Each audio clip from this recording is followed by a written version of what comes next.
আজি আমি আমাৰ মহাজোঁটৰ প্ৰাৰ্থী তথা বিপিএৰ প্ৰাৰ্থী ৰংজা খুংগুৰ বসুমতাৰী আমাৰ বিপিএফ দলৰ প্ৰাৰ্থী তামোলপুৰ সমষ্টিত আজি মই আহি পেলাই যিখিনি পৰিৱেশ পাইছে আমাৰ বিপিএফ দলৰ প্ৰাৰ্থী ৰংজা খুংগুৰ বসুমতাৰী জিকিব এইটো থাৰ্ড ফেজ হয় ছেকেণ্ড ফেজটো 1 তাৰিখত হ'ব আমাৰটো 6 তাৰিখত আৰু সময় আছে মুঠতে আমি যিখিনি ফিডবেক পাইছে ৰংজা খুংগুৰে জিকাটো 100%।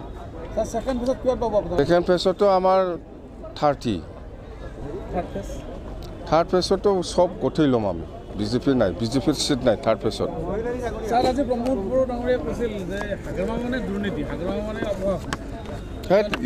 ইয়াৰ লগত মই কথা নাপাতিম।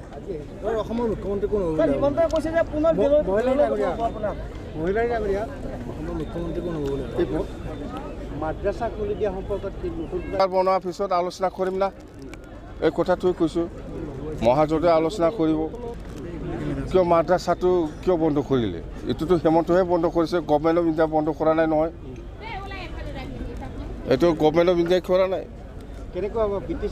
বিটিচি বিৰাট ভাল পজিটিভ 12টাত 12টা আৰু অসমতো পুৰা 70+।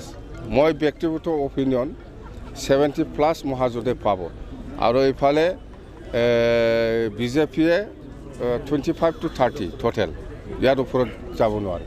কিন্তু পেপাৰ গোটেইখন পেপাৰৰে হেডলাইন পাইছে যে বিজেপি ভাল যাব পেপাৰত লিখিছে আপুনি কোৱা কাৰণে লিখিছে যেনিবা মই কৈছে যে অসমত বিজেপিয়ে চৰকাৰ বনাব মই কৈছে কাৰণে লিখিছে হেমন্তই কৈছে না সেইকাৰণে লিখিছে আপোনালোকেও লিখক।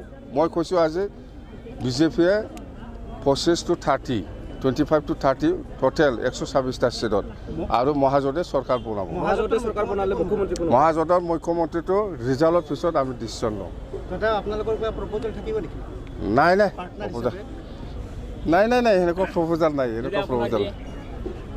যে আমাৰ মই বিটিচিৰে চিফ হ'ব।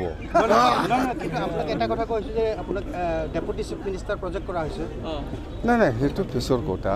সেইদিনা সাংবাদিক এজনে কৈছিলে দে আমি ডেপুটি চিএম ল'ম এনেকুৱা কৈছোঁ মই সেইটোৱেই। তথাপি আপোনাৰ চইচটো কিবা থাকিব সেইটো পাছত ফাইনেলি কি হয় বেলেগ কথা আপোনাৰ নিজা কি চইচ থাকিব মহাজোঁটৰ অমুক মুখ্যমন্ত্ৰী হ'লে ভাল হ'ব। নাই এনেকুৱা মই চৰ্চাই কৰা নাই বা আলোচনাও হোৱা নাই আমাৰ পাৰ্টীত মুঠতে চিফ মিনিষ্টাৰ কোন হ'ব আমাৰ দলৰ মাজতো আমি আলোচনা কৰা নাই বা মহাজোঁট হিচাপেও আমি আলোচনা কৰা নাই মুঠতে ৰিজাল্টৰ পিছত ফাইনেল। NLFB বুলি এটা নতুন অগ্ৰগতি দল এইটো হেমন্তহে জানে হেমন্ত বিশ্ব শৰ্মা জানে ভালকৈ কোন কি সংগঠন বুলি কৈছে NLFB জংঘলত গৈছে এইটো হেমন্তই ভালকৈ জানে। নাই এইটো হেমন্তই ভালকৈ জানে। ইলেকশ্যনটো কেতিয়াবাই একটা শেষ হৈ গ'ল বিটিচিও শেষ হৈ গ'ল জেলত যোৱা নাই দেখোন। নাই হেমন্তটো আজিও পাৰিলে আজিও চেষ্টা চলাই আছে মোক জেলত দিবৰ কাৰণে ময়ো খাইদা কৰি ঘৰত নোসোমাই বাছ এইটোৱে।